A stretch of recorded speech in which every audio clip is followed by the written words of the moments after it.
আসসালামু আলাইকুম সবাইকে, কেমন আছেন? আশা করি সবাই অনেক ভালো আছেন। আমার পরিবারের নতুন আরেকটি ব্লগে সবাইকে স্বাগতম। আজকে ছিল শুক্রবার, আর সকাল থেকে রান্না বাড়া শুরু করেছি বাচ্চাদেরকে স্কুলে দিয়ে এসে। আর আজকে বাসায় মেহমান আসবে, তো রান্নাটা শুরু করে দিয়েছি। আগের রাতে কিন্তু সব কিছু রেডি করে রেখেছিলাম, আর আজকে এখন শুধু আর কি রান্নাটা শুরু করে দিব। তো বাচ্চাদেরও হাফ ডে, ওদের মিড উইন্টার ব্রেক দিয়ে দিবে নেক্সট উইকে। তো আজকে মানে হাফ ডে করে চলে আসবে। আর সব কিছু দেখতে পাচ্ছেন, আগের রাতেই মানে অনেকটা কাজ সেরে নিয়েছি, আর এখন শুধু রান্নাগুলো করব।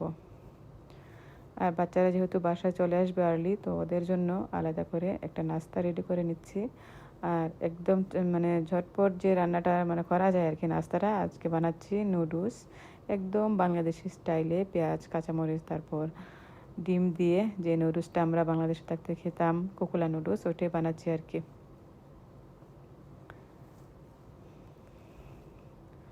তো এটা দিয়ে কিন্তু আমি বেশিরভাগ সময় দেখা যায় যে পাস্তাটাই রেডি করি, চিকেন দিয়ে যে পাস্তা যে সস থাকে ওইটা দিয়ে বানাই। তো আজকে একদম বাংলাদেশি স্টাইলে বানাচ্ছি, সামান্য একটু হলুদও দিয়েছি, তারপর লাস্টে ধনিয়া পাতা দিয়ে নামিয়ে নিব আর কি।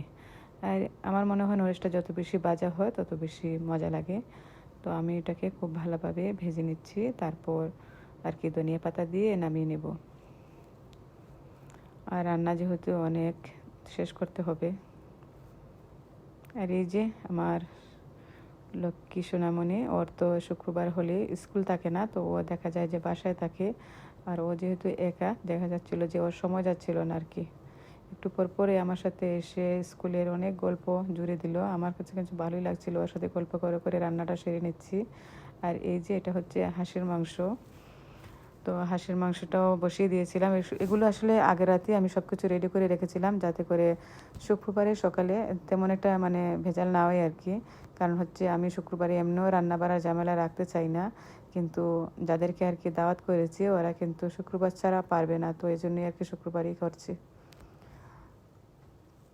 আসলে মানে জুম্মার দিন আমি চাই না এক্সট্রা কোনো কাজ থাকুক আমার, তো এই জন্যই আর কি আমি শুক্রবারে কোনো কিছুর আয়োজন করি না। কিন্তু মানে শুক্রবার ছাড়া যেহেতু পাবো না, তো কি আর করা। আর আগের রাতে এই জন্যই আর কি সব কিছু প্রায় রেডি করে নিয়েছি, মানে কি বলে 80% রেডি করে রেখেছিলাম, আর শুধুমাত্র 20% এখন রান্না করবো আর কি। এই তো এখানে হাঁসের মাংস, তারপর হচ্ছে গরুর মাংস অলমোস্ট হয়ে গিয়েছে। আর এই যে এখানে আমার মেয়ে মানে ট্যাংয়ের বয়াম একদম নিয়ে এসেছে, ওকে ট্যাং বানিয়ে দিতে হবে। যাই হোক, একা বাসায় ওর মানে দিন যাচ্ছিল না, শুধু একটার পর একটা ওই যে আবার নিয়ে রেখে আসছে। ও মানে একটার পর একটা আমার সাথে গল্প করছিল আর কি। আমার কাছে কিন্তু খুবই ভালো লাগছিল, আর মনে হচ্ছিল যে আমার বড় মেয়ের কথা। ও কিন্তু মানে স্কুলে যখন মানে থাকতো না, বাসায় থেকে থেকে আমার সাথে মানে পুরোটা দিন স্কুলের গল্প করতো। তো আমি বলছিলাম যে তুমি তোমার আপির মতো, মানে সব স্কুলের গল্প করছিল, আর বাচ্চাদের নাম বলছিল, ওর ক্লাসের ওর ফ্রেন্ডের সবার নাম বলছিল যে ও এটা করেছে এটা করেছে। আমার কাছে কিন্তু ভালোই লাগছিল, আর পুরোনো দিনের কথাগুলো মনে হচ্ছিল যে আমার বড় মেয়ের কথা, ও সেম থিং করতো আমার সাথে। এই তো আমার একদম দেশি স্টাইলের নুডলসটাও হয়ে গিয়েছে, আর সব শেষে সামান্য পরিমাণে ধনিয়া পাতা দিয়ে দিয়েছি। আর আমি কিন্তু কাঁচামরিচটা মানে মরিচটা স্কিপ করেছি, কারণ হচ্ছে কাঁচামরিচ দিলে না বাচ্চারা খেতে পারে না, ওদের জাল লেগে যায়, তো কাঁচামরিচটা একদম মানে স্কিপ করে দিয়েছি। আর এটা নামিয়ে এখানে মাছের তরকারিগুলো বসিয়ে দিচ্ছি। আর এই মাছগুলো কিন্তু নিয়ে এসেছিলাম কানাডা থেকে। তো আমরা যখন সামারে কানাডাতে গিয়েছিলাম, অনেকগুলো মাছ নিয়ে এসেছিলাম। আর এই মাছগুলি কিন্তু আমেরিকাতে একদমই পাওয়া যায় না।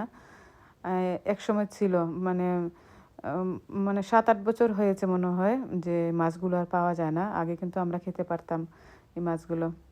তো কানাডা থেকে নিয়ে এসে আর কি মাছগুলো খাচ্ছি, অনেকগুলো নিয়ে এসেছিলাম। তো আত্মীয় স্বজনদেরকেও দিয়েছি, দিয়ে বাকিটুকু আর কি আমরা খেয়েছি।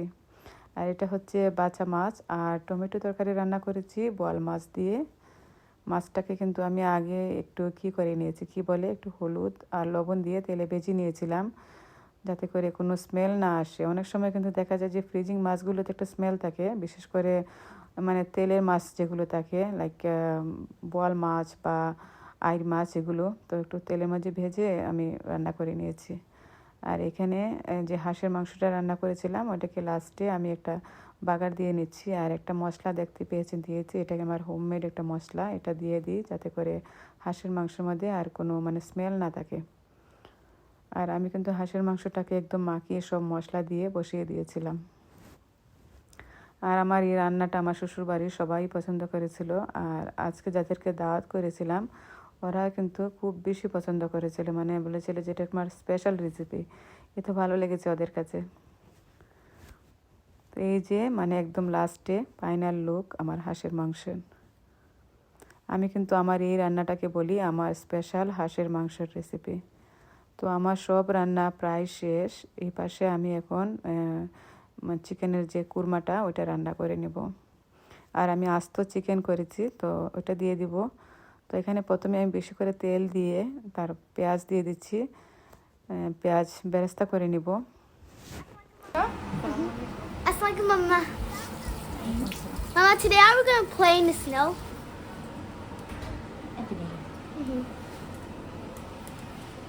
বাচ্চারা স্কুল থেকে চলে এসেছে, We got pasta for you. এসেই তো আমার সাথে গল্প শুরু হয়ে যাবে একটু করে। Roblox started আর exactly. এখানে ডাল ভিজিয়ে রেখেছি হালিম বানাবো, হোমমেড যে প্যাকেটের যে হালিমটা থাকে। What goodie bags I have in here? Oh, look how much goodie bags I have in here. Look how much. You got so much gift. Look how much goodie bags I have in here. I have so much in here. বাচ্চারা অনেক কিছু দেখালো school থেকে কি কি নিয়ে এসেছে, তো সব কিছু দেখে ওদেরকে বললাম যে তোমরা ফ্রেশ হয়ে নাও আর আমি এদিকে রান্নাটা শেষ করে নিই। তো দেখতেই পাচ্ছেন চিকেনটাকে দিয়ে দিয়েছি ভাজি করার জন্য, এর পাশে একটু চা বসিয়েছি, সকাল থেকে আসলে কিছু খেতেই পারিনি রান্নার ঝামেলায়। আর পোলাওটাও আমি দিয়ে দিয়েছি সব কিছু, আর এখন কিন্তু পোলাওটাও হয়ে যাবে। যত তাড়াতাড়ি পারছি কাজগুলো শেষ করে নিচ্ছি। আমার টার্গেট হচ্ছে একটার ভিতরে রান্নাগুলো শেষ করে ঘরটা ক্লিন আপ করে তারপর মানে জুম্মার জন্য রেডি হয়ে যাওয়া, জোহরের নামাজের জন্য। আর এই যে চিকেনটা ভাজি করা শেষ। আসলে যত তাড়াতাড়ি ভিডিওতে দেখা যাচ্ছে ততটা কিন্তু অত তাড়াতাড়ি হয়নি। আমি কিন্তু চুলোর মানে আগুনটা একদম লো থেকে মিডিয়ামে রেখে চিকেনগুলোকে ভেজে নিয়েছি। আর চিকেন ভাজা তো অনেক সময় নিয়ে করতে হয়, না হলে কিন্তু টেস্টটা তেমন ভালো আসে না। আর এখানে এই যে মশলাটা এটা কিন্তু আমি অনেক সময় নিয়ে কষিয়েছি, অনেক সময় লেগেছে কিন্তু এই মশলাটাকে আমার কষাতে। একদম ভাজা ভাজা করে তারপর রোস্টের সব কিছু দিয়ে দিচ্ছি। আর মেহমানরা কিন্তু বলছিল যে তোমার রোস্টটা একদম মানে বিয়েবাড়ির রোস্টের মতো হয়েছিল। মাশাল্লাহ, আলহামদুলিল্লাহ, আল্লাহর কাছে শুকরিয়া আদায় করি যখন আমার রান্না খেয়ে কেউ এভাবে মানে কমেন্ট করে, খুবই ভালো লাগে। তো চুলার আগুনটা একদম লো থেকে মিডিয়ামে রেখে দিয়েছি। আর এপাশে হালিম রান্না করে নিচ্ছি যাতে করে বিকেলবেলা চার সাথে আর কি একটা অ্যাপিটাইজার কিছু দিতে পারি। তো প্যাকেটের যে হালিমের মিক্স থাকে ওইটা দিয়ে আর কি রান্নাটা করে নিচ্ছি হালিমটা। আসলে মেহমান দাওয়াত দিলে মনে হয় যে অনেক কিছু রান্না করি। আমার তো মনে হচ্ছিল যে কি না কি মানে আরও কোনো আইটেম করব, ডেজার্ট আইটেম করবো, কিন্তু সময় এত অল্প ছিল যে আমি আসলে ডেজার্টের কোনো আইটেম করতে পারিনি। তো ওরা মিষ্টি নিয়ে এসেছিল, তো আমার একটা মানে কাভার আপ হয়ে গিয়েছে। এই যে গরুর মাংস, তারপর হচ্ছে হার্ড চিকেন মানে শক্ত মুরগি যেটা আমাদের দেশের চিকেনের মতো ওইটা, তারপর হচ্ছে হাঁসের মাংস। আর এই পাশে হচ্ছে মাছের যে বললাম ক্যানাডা থেকে মাছ নিয়ে এসেছিলাম, এটা হচ্ছে বাচা মাছ। তারপর হচ্ছে শুটকি তরকারি, এটা মূলা দিয়ে শুটকি রান্না করেছি। তারপর হচ্ছে টমেটো বোয়াল মাছ দিয়ে। আর এই যে রান্না বাড়া, তো একটা একটা করে আমি সব কিছু নিয়ে নিচ্ছি। তো শুক্রবারে দেখা যায় যে জুম্মার নামাজ পড়ে কিন্তু সবারই একটা খিদে পেয়ে যায়। আসলে জুম্মা যত সময় না পড়া হয় তত সময় দেখা যায় যে খিদা লাগে না, কিন্তু যেই নাকি জুম্মা পড়া শেষ তো দেখবেন যে এমনিতে খিদা লেগে যায়, বিশেষ করে মানে ঘরের পুরুষ মানুষের আর কি। তো এই যে আমি আস্ত মুরগির একটা তালাও রেডি করে নিয়েছি আর সব রান্নাগুলো নিয়ে নিয়েছি।